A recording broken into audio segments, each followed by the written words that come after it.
Hey everybody, it's Galmadex, and Guilds of Ravnica spoiler season is in full swing. We've got day one of our daily spoilers, Monday through Friday, and then Monday through Wednesday next week until the set is completely spoiled. So yeah, we've got 8 main days of insane amounts of spoilers. I think we are probably going to have like 20 a day or something insane. Just because they've got so many things to spoil in so little time. So let's get right into my thoughts on the spoilers, starting with the white cards and going by collector's number. We have Bounty Agent. It is 1 and a white for a 2/2 human soldier with vigilance. You can tap it and sacrifice it to destroy target legendary permanent. That's an artifact, creature, or enchantment. This card seems like one of those weird M19 style hate cards like Sun Cleanser and the like. It seems like it's in here just as a safety valve for cards from Dominaria, but the weird thing about it is you can already kill any legendary permanents with stuff that just kills any kind of permanent. So it's definitely a strange little safety valve. It could be good in Commander with stuff to recur it, like your Sun Titans or your Muldrothas if you're going crazy 4-color type stuff, but certainly not exciting for any competitive constructed format, and it's going to be a little bit of a bummer to open this up in draft or sealed, as it is a pretty mid-tier pick. It's just an average creature. The upside won't really happen that much in Guilds of Ravnica. It could have been pretty good probably in Dominaria Limited, and maybe this got pushed into Guilds of Ravnica from Dominaria or something weird. It seems like it could just be a flavor card in here because the guilds, as always, are bickering and plotting against each other, especially now that they're aided with the whole half of the guilds are under Bolas's influence and half of them are not. So guild tensions are high, and there could be a lot of bounty hunters and bounty agents being hired to try to kill each other. So yeah, definitely a flavor win, not really a win in any other format, but of Vorthos. Next up, we have Sunhome Stalwart, 1 and a white for a 2/2 with First Strike and Mentor. So this card seems very good. First Strike on a 2/2 body is pretty sturdy, especially after you mentor it up, maybe with the 3/4, the 3/1 mentor or the 4/2 haste mentor, something like that. Mentor seems like it'll be great if you can just mentor your smaller mentors so they can mentor while you mentor. I was not very excited about Boros going into this set. I have never liked Boros before, but now that I see more mentor cards, it definitely seems like something you have to think to build around. Definitely knowing the number of creatures with 1 power in your deck, creatures with 2, and so on and so forth seems like a big part of your mentor strategies, especially considering like how your larger mentor creatures could mentor your smaller mentor creatures, making sure you have like 1/1 flying lifelink dudes that can always be mentored pretty easily. It definitely seems like it'll be a very interesting limited strategy. As for constructed, I don't think this guy's quite there for standard. I don't think mentor's really good enough for you to want to be running little 1/1 dudes in standard, but the world never knows, and I'm certainly not the greatest standard player, so we'll see when it comes out. Next up, we have Dream Ear, 2 blue and 4 for a 4/3 flash flying. When it enters the battlefield, surveil 4. When you do, you may return target non-land permanent an opponent controls to its owner's hand. This is a mythic rare Nightmare Sphinx. The art is definitely creepy and very demure, and I love it. This seems like a major bomb in Limited, being able to flash this in and block something with 2 power out of nowhere, or just flash it in at the end step, or just, flash it in, bounce their giant creature. There's so many options with this guy, and Surveil 4 is massive. Scry 4 is already huge, and Surveil being able to put them in the grave so you'll never draw them again even if you shuffle your deck, and putting them in the grave to trigger Undergrowth, or putting them in the grave to trigger Jumpstart, all kinds of good stuff out of Surveil 4 here. So definitely an awesome card in Limited. I think it might even be constructed playable in your blue control decks now that you have the loss of Torrential Gearhulk. This could fill in that slot very nicely. It does a lot of things, and it sets up your later draws. And it's a threat on its own. It does a lot of great stuff. So yeah, I'm going to be excited to play with this guy in Limited and try him out in Standard, and we'll see where he goes from there. Next up, we have Dimir Informant. 2 and a blue for a 1/4 human rogue. When Dimir Informant enters the battlefield, surveil 2. So this is your Omen Speaker for the set. It does cost 3 instead of 2, but I think that's a decent payoff for surveil 2. It's certainly not as good. The mana cost does matter a lot on these kinds of cards, but it definitely will be a great card in Limited. All of the Dimir cards that are spoiled with surveil seem at least pretty playable. So just a Dimir deck seems like it'll be really interesting in Limited, where you're basically always setting up your future draws. There's so much surveil, even at common. We now have Dimir Informant, we have the removal spell, we have the bounce spell, we have the flash creature, we have so much surveil that I think Dimir decks are going to be entirely about always drawing the best card at the right time, and it'll definitely be very fun to play. That being said, because there is so much surveil in Dimir, the rate at which you can play your cards definitely seems slower than the other guilds. I think that you'll have your biggest problems against stuff like Boros just coming out really fast and mentoring very hard. Could be a major problem. But the fact that this is a 1/4 means that it can block most early game creatures pretty well, unless, of course, like I said before, they're going crazy with their mentor and all their stuff's getting up to 4 power. Then you're going to have some major problems regardless.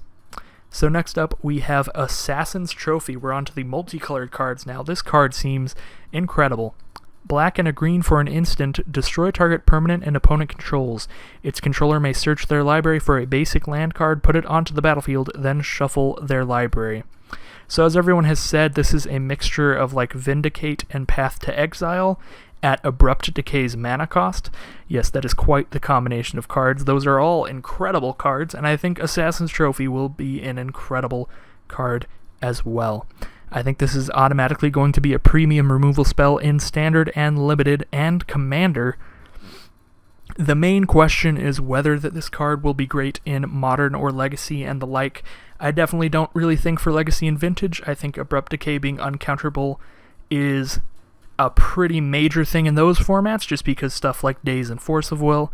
But yeah, I am certainly not an expert on Constructed. I am very into Limited and Commander, and that's basically it. So I'll just have to see as this goes on. I'm not going to say too much about it for Modern, but we'll see. It does do cool things. It can destroy Urza lands, it can destroy either Karn, it can destroy a lot of stuff. So I think it's right on the cusp, and we'll definitely see when it comes out. Next up, we have Whisper Agent. It is 2 hybrid blue or black mana, and 1 more for a 3/2 human rogue with flash. When it enters the battlefield, you surveil 1. So this is like the hidden agent from M19, but now it's in Dimir at a hybrid cost and has surveil. I think that's a major upside. Hidden Agent was an okay card, but it always felt awkward and not great to just flash it in on turn 3 just because you had to play a 3/2.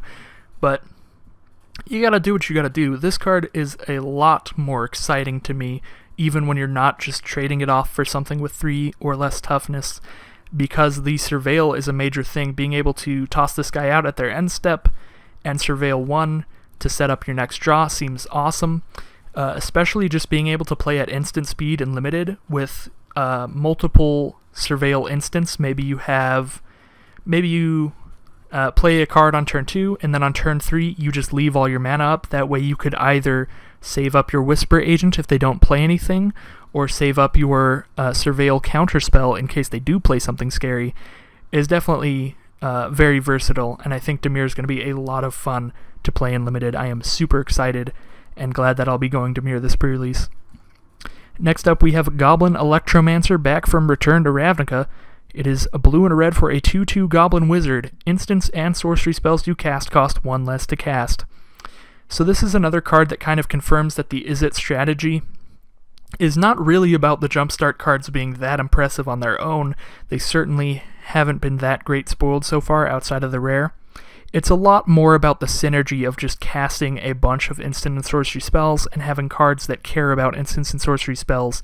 We have Murmuring Mystic now, we have Goblin Electromancer, and we have some more cards coming up that care about instants and sorceries. And I definitely think it'll be very fun to draft around. And Instants and sorceries costing 1 less to cast is even better on jumpstart cards than normal, since you'll be casting them twice instead of once. So it's like you're getting 2 mana out of the Electromancer instead of 1. Yeah, just think about this card with the Think Twice effect. Now that only costs 1 blue to draw a card, and then 1 blue to draw and discard a card. Definitely an exciting card, and I'll be glad to pick this guy up when I'm trying to draft some kind of Izzet Stormy strategies. Next up in the Izzet cards, we have Hypothesizzle. Yes, really, Hypothesizzle. The Izzet names are incredible, and I love it. So this is an instant for 3 a blue and a red. You draw 2 cards, then you may discard a non-land card. When you do, Hypothesizzle deals 4 damage to target creature. This card seems great in Limited. At its very worst, it's very much like just an Electrify for 1 more. The only time that it's really going to feel worse than that is if you draw your 2 cards and all of your non-land cards in your hand are just like great. If every non-land card in your hand is just going to be better than destroying whatever 4 toughness creature they have, then you do have the option to just not discard a card. So I think this card's going to be great. I mean, yeah, at worst in those case scenarios where you have nothing you want to discard or no targets on their field, you can just play an Inspiration for 5 mana. Doesn't seem that bad. And certainly when you get some value out of this by discarding a Jumpstart card and killing a pretty big creature of theirs, it's going to feel great. Next up, we have Izoni, Thousand-Eyed. 2 black and 2 green for a 2/3 legendary elf shaman. It has Undergrowth, which is when it enters the battlefield, create a 1/1 black and green insect creature token for each creature card in your graveyard. For a black and a green, you can sacrifice another creature, gain 1 life, and draw a card. This is automatically awesome in Commander. I don't think it'll do much in Standard. It is a high mana cost. You have to really have flooded your graveyard out for this to be super good. So I think this is mainly an awesome Limited and Commander card. And yeah, I just think it's a really cool callback to stuff like Spider Spawning. Definitely you can draft around this and go crazy surveilling and milling yourself with your Undergrowth cards. It's a pretty big bomb if you have even just like 3 creatures in your grave when you cast this, I would say. That's about the lowest you want to be, and if you get any higher than that, then you just go crazy. Just start gaining life and drawing cards, and the synergy between just sacrificing your lower mana cost creatures that won't be good anymore to fill up your grave more for your other Undergrowth cards is definitely very exciting. Seems like it'll be a fun rare to play around, and a great commander to build around. Next up, we have Niv-Mizzet, Perrin. I don't know what a Perrin is. Maybe it's because I'm an idiot. Niv-Mizzet Perrin is 3 blue and 3 red, so it is the hardest to cast Niv-Mizzet yet. For a legendary dragon wizard, Niv-Mizzet can't be countered, has flying, and whenever you draw a card, Niv-Mizzet deals 1 damage to any target, and whenever a player casts an instant or sorcery spell, you draw a card. So the cool thing about this is it has the same first line of text after flying as the old Niv-Mizzet. So whenever you draw a card, Niv-Mizzet does 1 to any target. So this also combos off with Curiosity, but this also can't be countered. I think that this is probably just going to be replacing Niv-Mizzet the Firemind for a lot of Commander players. The only issue is it is harder to cast. It's 3 blue, 3 red instead of 2 blue, and 2 red. And the really exciting part for Commander players is whenever any player casts an instant or sorcery spell, you draw a card. So you don't have to just build your deck around that. Just plopping him out, he's kind of like a weaker version of like a Mind's Eye or something like that. So yeah, definitely very exciting for Commander. Don't think it's going to do much in Standard. It is a difficult mana cost, and they can just remove it with, I don't know, any removal spell that isn't a counter spell. And for limited, it is a major payoff. It is very exciting.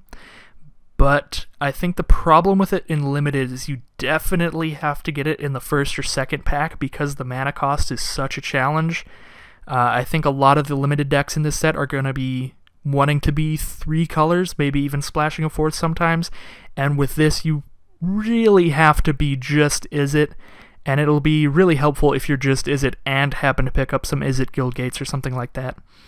That being said, I could still see it maybe in 3 color if you have enough mana fixing in Limited, because this card is powerful enough that you won't feel so bad having to wait till maybe like turn 8 to play it out. Yeah, but certainly a lot better the earlier you can play it, so the more value you can get out of its other effects. Next up we have Sumala Woodshaper, 2 a green and a white for a 2/1. Elf Druid.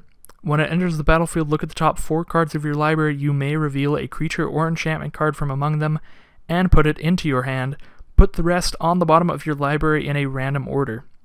This is a kind of a strange card for me. I think being a 2/1 at 4 mana definitely means that this card is not going to be good when your opponent is just piling on you. But if you're playing against a slower, more control-y guild, if you're playing against maybe... Well, I think a lot of the guilds look like they will be slower and more controlling so far. So if you're playing against, like, Dimir, Izzet, or Golgari, you'll probably be fine from what we've seen spoiled so far. Doesn't seem like they'll be the most, like, immediately aggressive. A lot more of kind of a setup kind of guilds. Golgari's going to be setting up their graveyard. Dimir's going to be setting up their draw steps. Izzet's going to be setting up... I don't know. Izzet's going to be doing what they do. But against, like, Boros, this seems like a card you're definitely going to want to sideboard out. So, definitely, if you're playing against a control-y deck, this card's going to be great.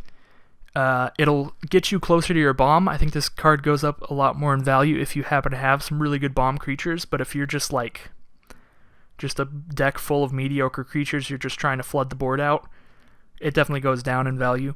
So I think this card's very specific to the kind of deck you're playing and the kind of deck your opponent is playing, but that being said, it doesn't seem awful. Maybe a middle pick card. And... yeah, there's not a lot to say about it until I play with it. It's definitely a weirder card like that I definitely want to see how the format shapes up before I get too confident with any predictions on it. Because if the format's very fast, this is really bad. If the format's very slow, it could be pretty good.